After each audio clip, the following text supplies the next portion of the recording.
Hello everyone, welcome and welcome back to Krosha nursing academy. बच्चों, आज का जो टॉपिक है हमारा वो है फिजियोलॉजी ऑफ कॉन्सेप्शन। ठीक है, ये जो टॉपिक है ना बच्चों, इसको आप पहले अपन की जो प्रीवियस क्लासेस हुई थी ना, जिसमें अपन ने गैमेटोजेनेसिस पढ़ा था, फर्टिलाइजेशन पढ़ा था, उससे पहले ओव्यूलेशन पढ़ा था। ठीक है, इम्प्लांटेशन भी अपन पढ़ चुके हैं। तो उन चीजों को समराइज करके एक बिल्कुल एक कंक्लूजन जो निकलेगा वो इस क्लास में निकलेगा। ठीक है, तो आपको क्या करना है, अपनी नोटबुक खोलनी है और अपने नोट्सों में जो अपन प्रीवियस क्लास में पढ़ चुके हैं उन्हीं को क्या करना है, रिवाइज करना है, जिससे कि आपका क्या होगा बच्चों, कंप्लीट रिवीजन होगा इस क्लास में। ठीक है, तो अपन स्टार्ट करते हैं। सबसे पहले ये है बच्चों टॉपिक हमारा जो है फिजियोलॉजी ऑफ कॉन्सेप्शन।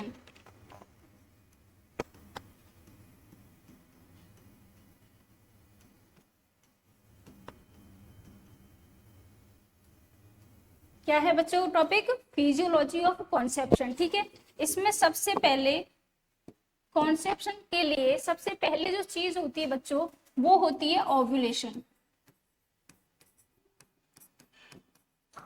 क्योंकि फीमेल गैमीट बनने के बाद जब वो ओव्यूलेट होगा उसके बाद ही तो अपनी रिप्रोडक्शन की प्रोसेस स्टार्ट होगी। ओव्यूलेशन के बाद होता है बच्चों फर्टिलाइजेशन। क्या होता है, fertilisation. And after that fertilisation होता है जाइगोट का फॉर्मेशन। क्या होता है बच्चों, जाइगोट फॉर्मेशन। एंड जब जब जाइगोट बन जाता है तो जाइगोट का क्या होता है, कन्वर्ट होता है जाइगोट किसमें, ब्लास्टोसिस्ट के अंदर। और ब्लास्टोसिस्ट का क्या होता है हमारी यूट्राइन कैविटी में इम्प्लांटेशन। ओके, क्या होता है बच्चों, इम्प्लांटेशन होता है।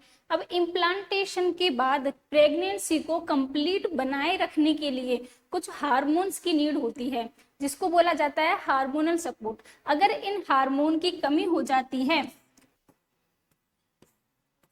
फीमेल बॉडी के अंदर, मदर की बॉडी के अंदर, तो प्रेगनेंसी उसी टाइम अबॉर्ट हो जाती है, उसी टाइम क्या हो जाती है, एंड हो जाती है, टर्मिनेट हो जाती है। तो सबसे इंपॉर्टेंट जो चीज है इसमें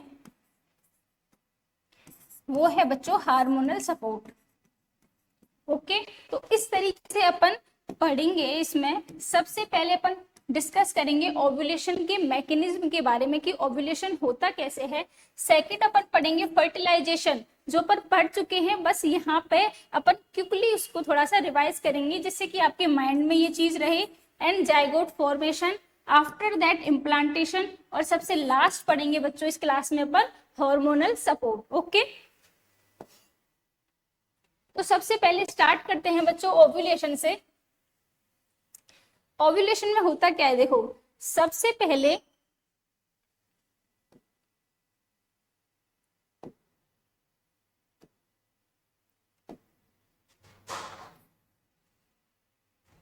एक मिनट रुको बच्चों।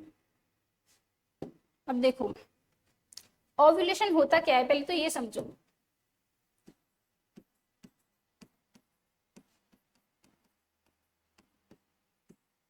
ओव्यूलेशन क्या होता है कि फीमेल के अंदर जो प्राइमरी oocyte होती है, जो कि कब बन जाती है बच्चों, इंट्रा यूट्राइन लाइफ में बन जाती है। But at the time of puberty due to hormonal changes क्या होता है कि ये जो प्राइमरी oocyte होती है in the each menstrual cycle क्या कन्वर्ट होती है, प्राइमरी oocyte कन्वर्ट होती है सेकेंडरी oocyte में। ठीक है, इन एवरी मेंस्ट्रुअल साइकिल। तो इस प्रोसेस को जहां पे प्राइमरी oocyte कन्वर्ट होती है सेकेंडरी oocyte में, ये प्रोसेस जो होती है बच्चों इसी को बोलते हैं ओव्यूलेशन। ठीक है, क्या होती है, primary oocyte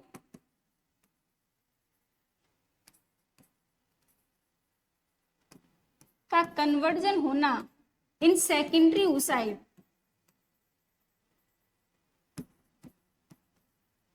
is called as ovulation due to hormonal changes।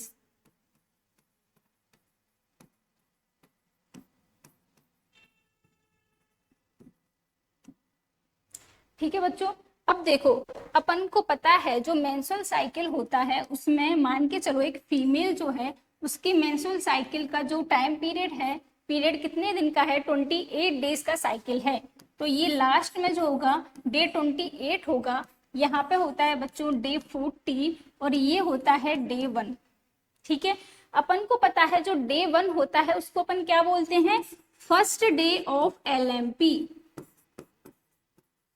ठीक है, डे 14 जो होता है बच्चों इसको बोला जाता है डे ऑफ ओव्यूलेशन। और बच्चों जब ओव्यूलेशन होगा उसी टाइम तो फर्टिलाइजेशन होगा, तो इसको एक और नाम दिया जाता है जो कि होता है डे ऑफ फर्टिलाइजेशन।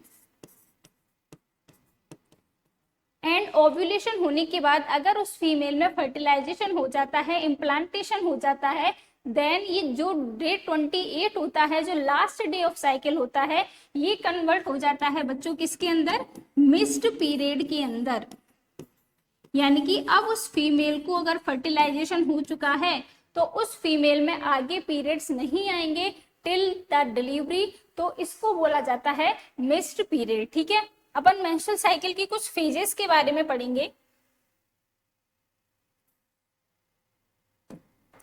और मेंस्ट्रुअल साइकिल की जो फेजेस हैं बच्चों, इसको भी अपन लाइन डायग्राम के थ्रू पढ़ेंगे। ठीक है, ये क्या हुआ, डे 28 हो गया, इसको बोला जाता है डे 14 बच्चों, और ये है डे 1 एंड यहाँ पे कहीं होगा डे 5। ठीक है, तो जैसा कि अपन को पता है कि जो मेंस्ट्रुअल साइकिल होती है उनकी कितनी फेज होती है बच्चों, 4 फेजेज होती हैं। सबसे फर्स्ट फेज जो होती है उसको बोला जाता है ब्लीडिंग फेज। क्या बोला जाता है बच्चों, ब्लीडिंग फेज बोला जाता है, जो कि डे 1 से लेके कब तक होती है, डे 5 तक होती है। तो ये वाली फेज हो जाती है बच्चों ब्लीडिंग फेज, इसमें फीमेल को क्या होती है, ब्लीडिंग होती है। अब सेकंड फेज स्टार्ट होती है, जैसे ही ब्लीडिंग एंड होती है तो फॉलिकुलर डेवलपमेंट स्टार्ट हो जाता है इन द ओवरी। तो यहाँ पर डे 5 से लेके और डे 14 तक ये वाला पीरियड जो होता है इसको बोला जाता है प्री ओव्यूलेटरी फेज। ठीक है बच्चों, कौन सी है, प्री ओव्यूलेटरी फेज, क्योंकि ये ओव्यूलेशन से पहले की फेज है। इसका एक और नाम है follicular phase.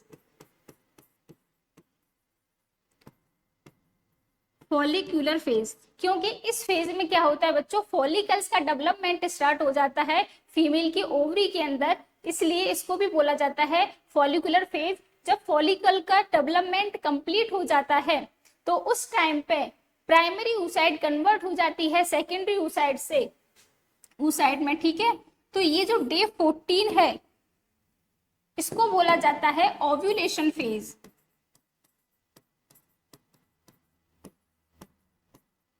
In 28 days cycle day 14 is a permanent day होता है जहां पे कि ओव्यूलेशन होता है। ओव्यूलेशन होने के बाद जो लास्ट फेज आती है बच्चों, जो डे 14 से लेके end of the cycle day 28 तक होती है, इसको बोला जाता है post ovulatory phase. Post ovulatory phase क्यों बोला जाता है, क्योंकि ये ओव्यूलेशन से बाद वाली फेज है। इसको एक और नाम दिया जाता है सीक्रेटरी फेज। सीक्रेटरी फेज क्यों बोला जाता है बताइए, सीक्रेटरी फेज इसलिए बोला जाता है बच्चों इसको, क्योंकि आफ्टर ओव्यूलेशन जो प्राइमरी oocyte है वो तो कन्वर्ट होगी सेकेंडरी oocyte में, लेकिन जो फॉलिकुलर सेल्स होती हैं वो सभी मिलकर क्या बना लेती हैं, कॉर्पस ल्यूटियम बना लेती हैं। और ये कॉर्पस ल्यूटियम जो होता है एक हार्मोन फैक्ट्री की तरह काम करता है और क्या निकालता है, हार्मोन्स निकालता है, जैसे कि प्रोजेस्टेरोन, एस्ट्रोजन। इसलिए सीक्रेशन स्टार्ट हो जाते हैं इस फेज में ड्यू टू कॉर्पस ल्यूटियम, इसलिए पोस्ट ओव्यूलेटरी फेज को एक और नाम दिया जाता है जो कि होता है बच्चों क्या, सीक्रेटरी फेज। ठीक है, तो इस तरीके से जो डे 14 है उसको अपन ने बोला है ओव्यूलेशन फेज, यहीं पे होगा ओव्यूलेशन। ठीक है, ये थोड़ा सा क्लियर आइडिया ले लिया अपन ने। अब बच्चों क्वेश्चन कभी कभी ये पूछा जाता है कि अगर आपको पता है 28 डेज का साइकिल है तो उसमें तो आपने बता दिया कि डे 14 पर ओव्यूलेशन होगा, लेकिन आपको अगर क्वेश्चन ये दिया जाता है कि एक फीमेल है, क्या है बच्चों, नेक्स्ट पेज ही ले लेते हैं अपन, अगर क्वेश्चन आपको दिया जाता है कि एक फीमेल है और इस फीमेल का जो साइकिल है वो कितने डेज का है, 34 डेज का है, तो बताइए इस फीमेल के अंदर ओव्यूलेशन जो है वो किस डे पर होगा। ये भी तो क्वेश्चन पूछा जा सकता है।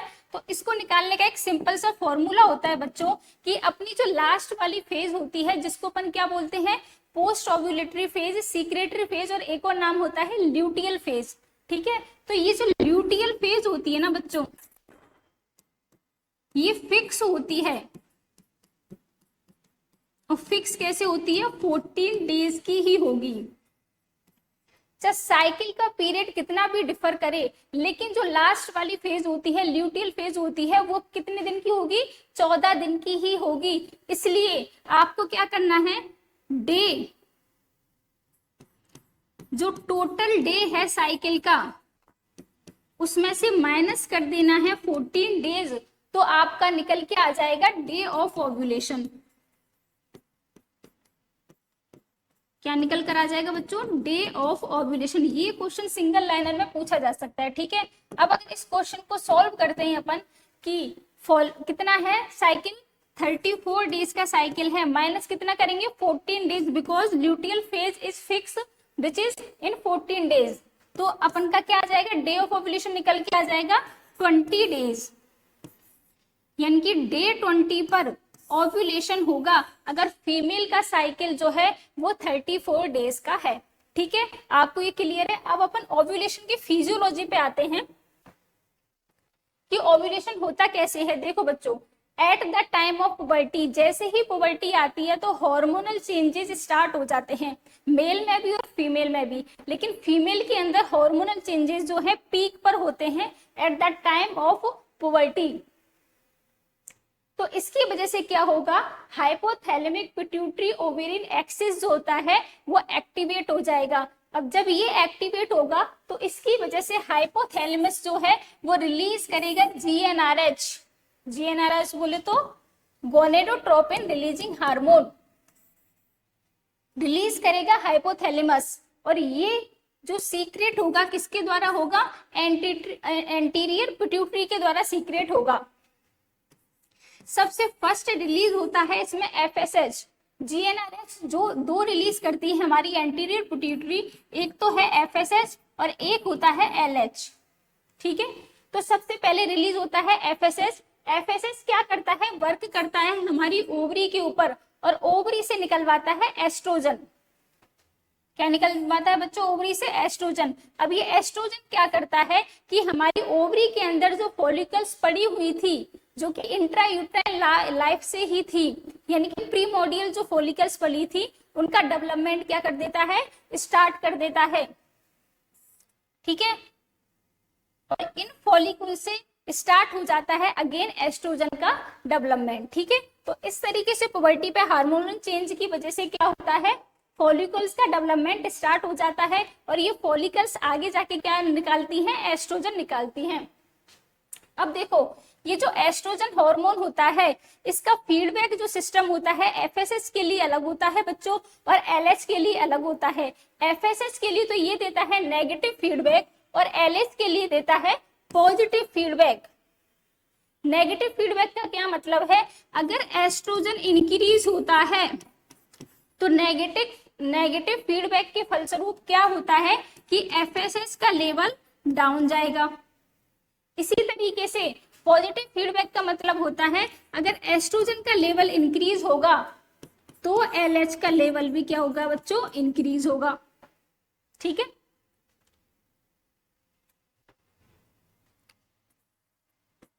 अब अपन को पता है पुबर्टी के टाइम पे जब साइकिल आता है तो जो प्री ओव्यूलेटरी फेज होती है उसमें फॉलिकल्स का डेवलपमेंट सबसे पीक पर होता है। ठीक है, तो फॉलिकुलर का डेवलपमेंट सबसे पीक पे होगा प्री ओव्यूलेटरी फेज में, तो एस्ट्रोजन भी पीक पे निकलेगा।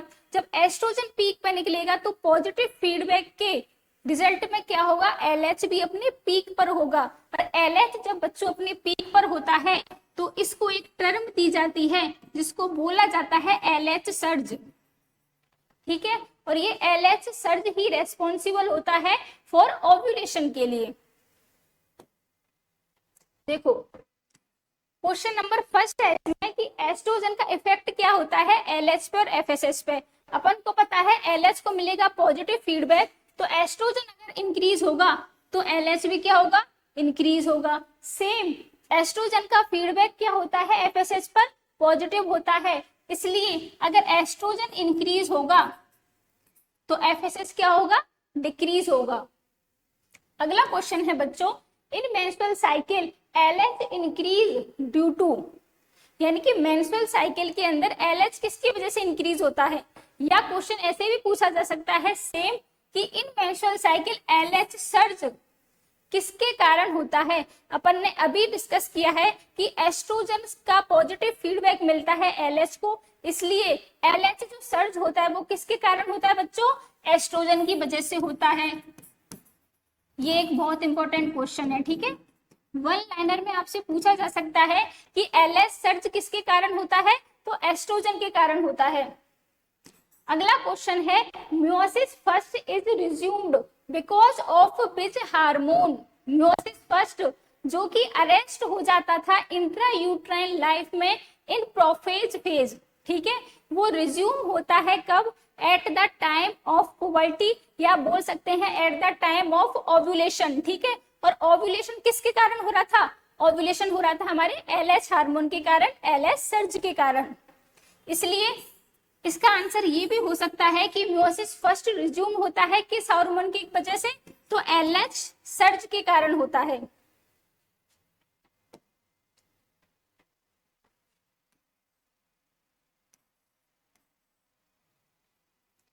अब देखो बच्चों, ये हमारी क्या है, प्राइमरी oocyte है, और इसके चारों तरफ ये है फॉलिकुलर सेल्स, ठीक है।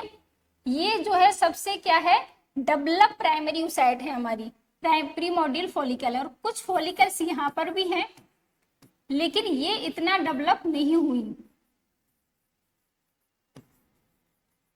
अब ये जो प्राइमरी oocyte है हमारी, ये इसको बोल सकते हैं प्रीमोर्डियल फॉलिकल, ठीक है। ये कन्वर्ट हो जाती है बच्चों सेकेंडरी oocyte के अंदर। ये क्या है, सेकेंडरी oocyte।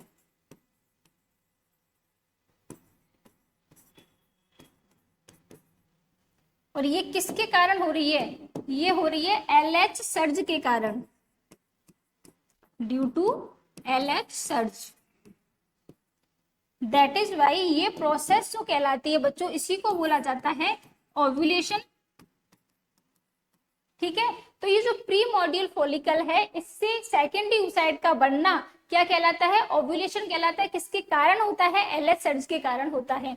और साथ के साथ ये जो प्राइमरी oocyte थी ये तो कन्वर्ट होगी सेकेंडरी oocyte में, लेकिन इसके साइड की जो ये प्रीमोर्डियल फॉलिकल्स थी, ठीक है, ये जो फॉलिकुलर सेल्स थी ये आगे जाके क्या बना लेती है, कॉर्पस ल्यूटियम बना लेती हैं। ये बनाती हैं आगे जाके कॉर्पस ल्यूटियम।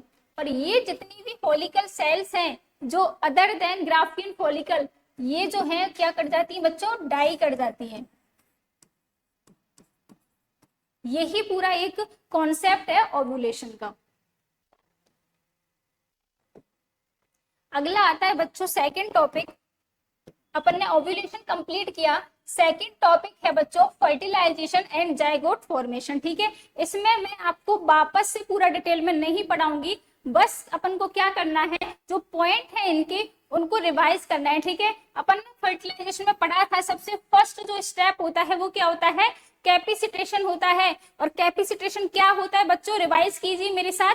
कैपिसिटेशन होता है कि स्पर्म की ओवम को फर्टिलाइजेशन करने की जो कैपेसिटी होती है उसको जो वो गेन करता है इन फीमेल रिप्रोडक्टिव सिस्टम, जो कि मैक्सिमम कहाँ पर होता है, ओविडक्ट में होता है। इस प्रोसेस को ही क्या बोला जाता है बच्चों, कैपिसिटेशन बोला जाता है, ठीक है। ये डायग्राम के थ्रू अपन ने डिस्कस किया था। सबसे पहले इंसेमिनेशन होगा, इंसेमिनेशन के बाद सर्विक्स से स्टार्ट हो जाता है capacitation, and then uterine cavity में स्टार्ट होता है, और लास्ट जो फैलोपियन ट्यूब होती है उसमें मैक्सिमम कैपेसिटेशन होता है और कंप्लीट हो जाता है कैपेसिटेशन, और कैपेसिटेशन के बाद हाइपर एक्टिव हो जाते हैं क्या, स्पर्म, और स्पर्म देन पेनिट्रेट करते हैं किसको, हमारी सेकेंडरी ओसाइड यानी कि हमारे ओवा को। This is called capacitation.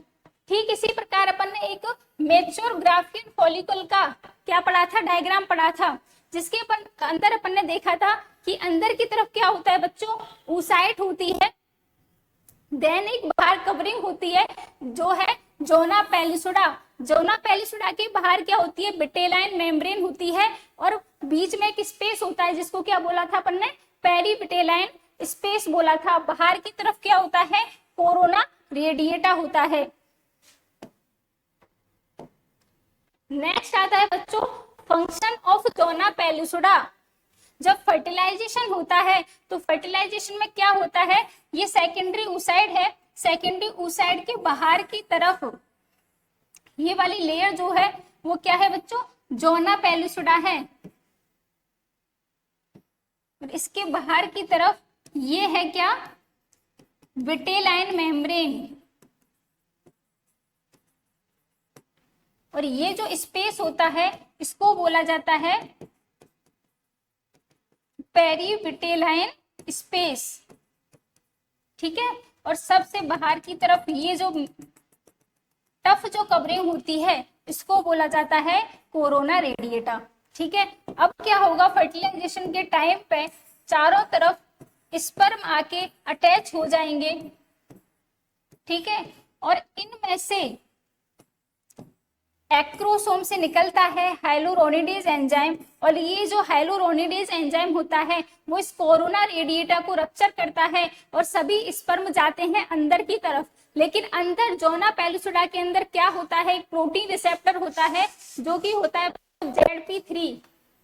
ये ZP3 प्रोटीन रिसेप्टर क्या करता है कि जो पॉलीस्पर्मी होती है यानी कि केवल एक स्पर्म अंदर जाता है ओवा के अंदर, बाकी जितने स्पर्म हैं वो बाहर ही रुक जाते हैं, बिकॉज अब जोना पेलिसुडा जो है एक टफ कवरिंग बना लेती है। ठीक है, तो इसी को बोला जाता है पॉलीस्पर्मी को प्रिवेंट करती है जोना पेलिसुडा। ठीक है, तो देखो यही लिखा गया है, allow entry of single sperm and prevent polyspermia. ठीक है, पॉलीस्पर्मिया को प्रिवेंट करती है कौन, zona pellucida, due to ZP3 protein receptor. Okay बच्चों, सिंगल स्पर्म एंटर करता है जोना पेलिसुडा के अंदर और वो पहुंच जाता है किसमें, पेरीविटेलाइन स्पेस में। पेरीविटेलाइन स्पेस में जैसे ही पहुंचता है स्पर्म, तो जो सेकंड म्यूटिक डिवीजन है जो कि अरेस्ट हुआ था ओव्यूलेशन के टाइम पर, और ये कंप्लीट हो जाता है, एंड जो सेकेंडरी oocyte है वो कन्वर्ट हो जाती है ओवा के अंदर या फीमेल प्रोन्यूक्लियाई के अंदर। अब क्या होगा, फीमेल प्रोन्यूक्लियाई के अंदर कन्वर्ट हुई तो उसी टाइम पे क्या होता है, स्पर्म एंड फीमेल प्रोन्यूक्लियाई के न्यूक्लियस मिलते हैं और क्या बन जाता है बच्चों, जाइगोट बन जाता है, और यहाँ पर आकर कंप्लीट हो जाता है हमारा फर्टिलाइजेशन। ठीक है, तो sperm and female pronuclei meet करते हैं और इस प्रोसेस को बोला जाता है fertilisation. Single cell zygote form होता है। ठीक है, और यहाँ पर ही डिसाइड होता है सेक्स। ठीक है, यानी कि अगर स्पर्म जो है में सेक्स क्रोमोसोम Y है और फीमेल प्रोन्यूक्लियाई का सेक्स क्रोमोसोम जो है X है, तो आगे जाकर टोटल जो जाइगोट बनता है उसका जीनोटाइप बनता है 44 प्लस XY, जो कि एक क्या होता है, मेल चाइल्ड होता है। ठीक है, तो इसी तरीके से सेक्स का डिटर्मिनेशन भी फर्टिलाइजेशन के टाइम पर हो जाता है। अगला कुछ इंपॉर्टेंट पॉइंट अपन ने देखे थे फर्टिलाइजेशन में, वो इंपॉर्टेंट पॉइंट क्या है बेटा, कि साइट ऑफ फर्टिलाइजेशन क्या होती है बताइए, एम्पूला ऑफ फैलोपियन ट्यूब जो है वो क्या होती है, साइट ऑफ फर्टिलाइजेशन होती है। जैसे ही जाइगोट फॉर्म होता है, जाइगोट फॉर्म होने के 30 घंटे के बाद क्या बनता है अपना, 2 सेल जाइगोट बनता है, देन 4 सेल जाइगोट बनता है, 4 सेल से 8 सेल बनता है, 8 सेल से 16 सेल, और 16 सेल जाइगोट को एक और नाम दिया जाता है जो कि है मोरूला। ठीक है। और मोरूला जो है आगे चलकर क्या बनाता है बच्चों, ब्लास्टोसिस्ट बनाता है। लेकिन जो ये अर्ली फेज होती है जाइगोट की, इसको जो न्यूट्रिशन प्रोवाइड करता है वो कौन प्रोवाइड करता है, हमारी फैलोपियन ट्यूब की जो सीक्रेटरी सेल्स होती हैं वो क्या प्रोवाइड करती है, न्यूट्रिशन प्रोवाइड करती है। ये भी अपन डिस्कस कर चुके हैं। फर्दर अपन चलते हैं कुछ क्वेश्चंस की तरफ। Till how much time the morula remain in fallopian tube, fallopian tube में मोरूला कब तक रहता है, डे 3 तक रहता है बच्चों, ठीक है, डे 3 तक रहता है। और डे 4 पे ये मूव करने लगता है किधर, यूट्राइन कैविटी की तरफ, और डे 5 में पहुंच जाता है यूट्राइन कैविटी में और कन्वर्ट हो जाता है ये किसके अंदर, ब्लास्टोसिस्ट के अंदर। और ब्लास्टोसिस्ट का डे 6 पर कंप्लीट स्टार्ट हो जाता है क्या, इम्प्लांटेशन।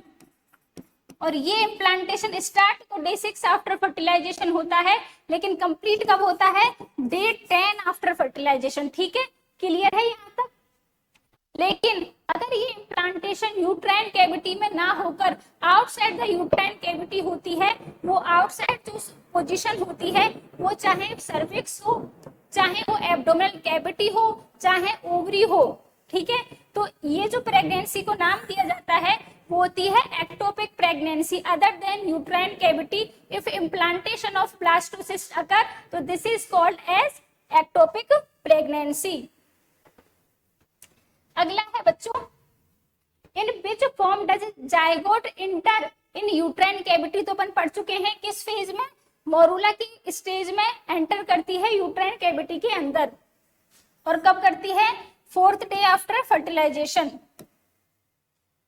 अगला है when morula enter the uterine cavity it filled with some fluid, this is called as blastocyst. ठीक है, और डे 5 आफ्टर फर्टिलाइजेशन बच्चा एक और चीज होती है जो कि होती है कि जोना पेलुसिडा होती है वो लॉस्ट हो जाती है। ठीक है, डे 5 आफ्टर फर्टिलाइजेशन, क्योंकि ये जोना पेलुसिडा लॉस्ट होगी तभी तो इम्प्लांटेशन स्टार्ट होगा डे 6 आफ्टर फर्टिलाइजेशन।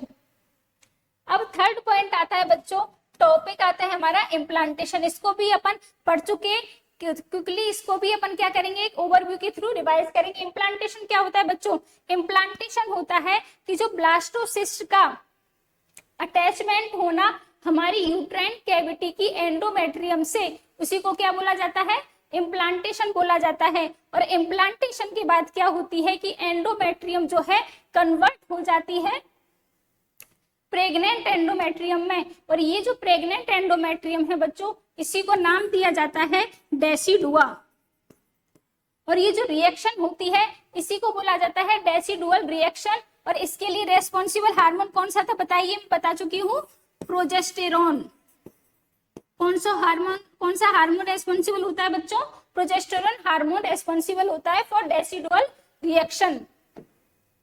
ह्यूमन के अंदर जो इम्प्लांटेशन मिलता है बताइए कौन सा, किस टाइप का इम्प्लांटेशन मिलता है, इंटरस्टिशियल टाइप का।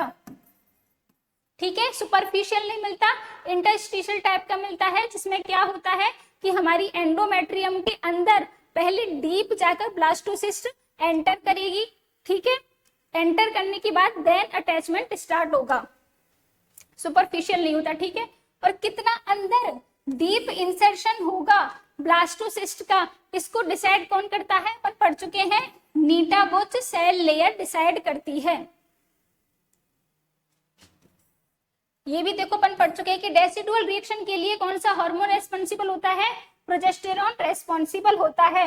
इम्प्लांटेशन स्टार्ट कब होता है, डे 6 आफ्टर फर्टिलाइजेशन। और डे 6 आफ्टर फर्टिलाइजेशन को ही दूसरे टर्म में अपन बोल सकते हैं डे 20 ऑफ साइकिल। और कंप्लीट कब हो जाता है, डे 10 आफ्टर फर्टिलाइजेशन, या इसको बोला जाता है day 24 of cycle. Am I clear.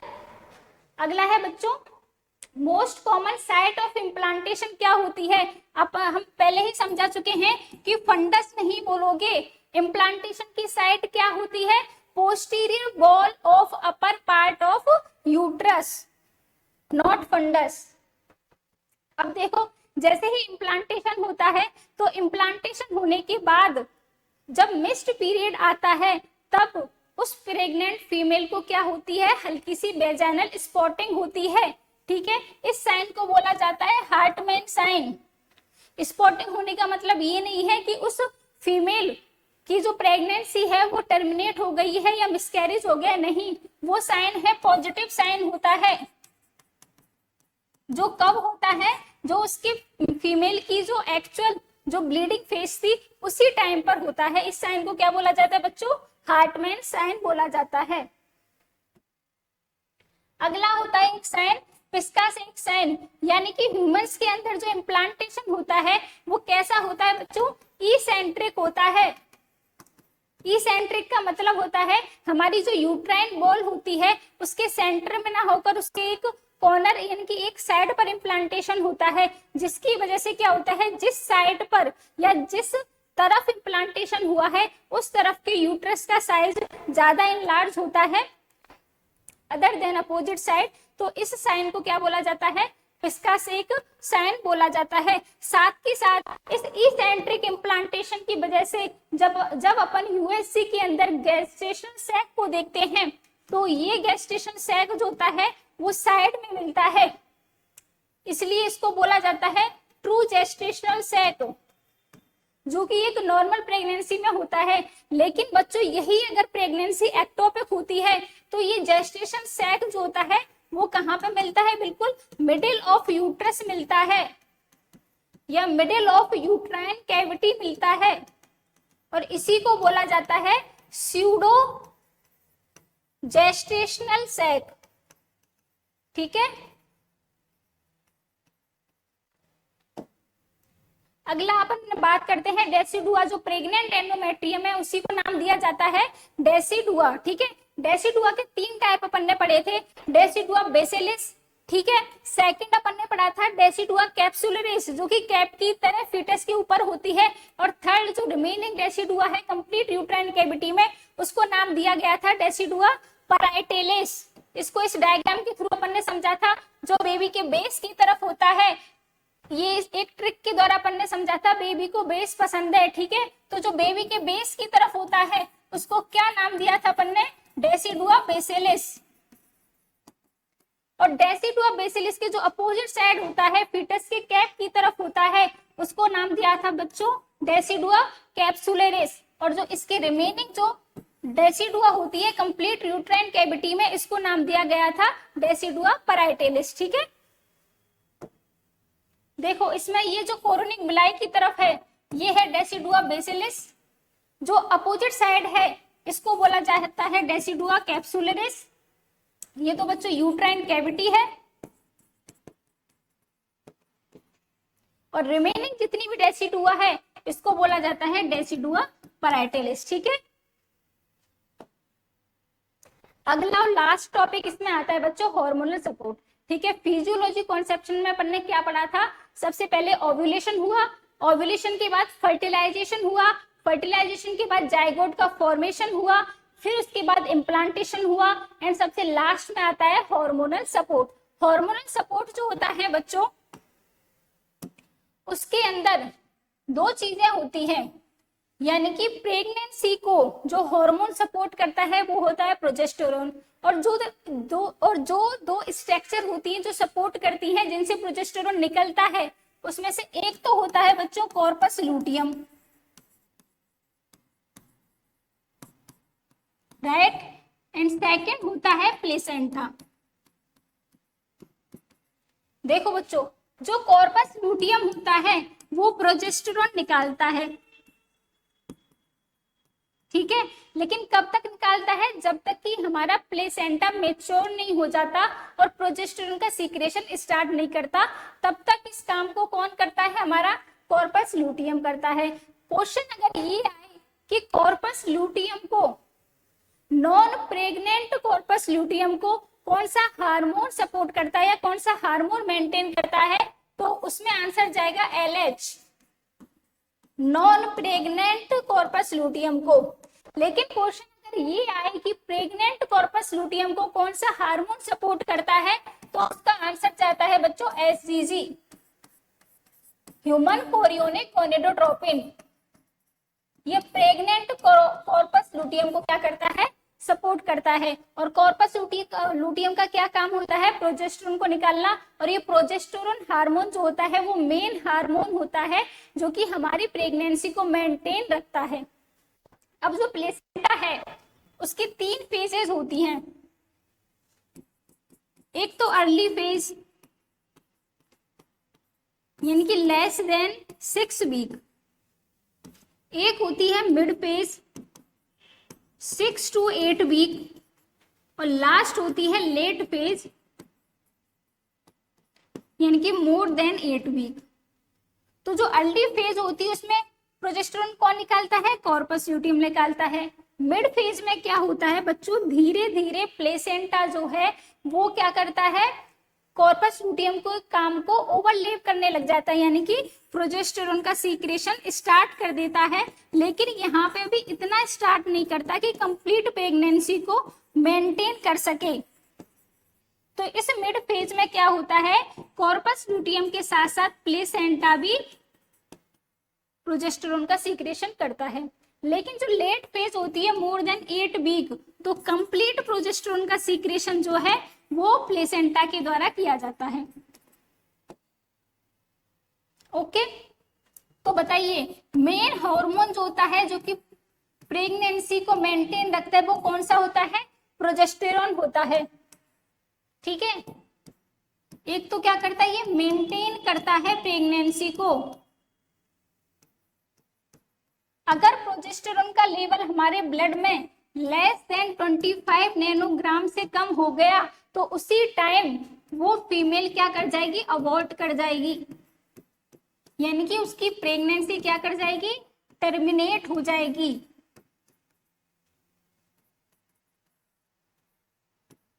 ठीक है बच्चों, तो ये है हार्मोनल सपोर्ट ऑफ प्रेगनेंसी जो कि क्या है, प्रोजेस्टेरोन हार्मोन है। कुछ अमाउंट में एस्ट्रोजन का भी कुछ रोल होता है हमारी प्रेगनेंसी को मेंटेन रखने के लिए, लेकिन जो मेन होता है वो क्या होता है, प्रोजेस्टेरोन होता है। तो इस तरीके से अपन ने जो फिजियोलॉजी ऑफ कॉन्सेप्शन है वो कंप्लीट की। तो इसमें आपकी जो प्रीवियस जितनी भी क्लासेस थी उनका क्या हो गया, रिवीजन कंप्लीट हो गया। ठीक है, नेक्स्ट क्लास में बच्चों अपन बात करते हैं अर्ली प्रेगनेंसी के बारे में। ठीक है, आज के लिए इतना ही, मिलते हैं अगली क्लास में। Thank you so much.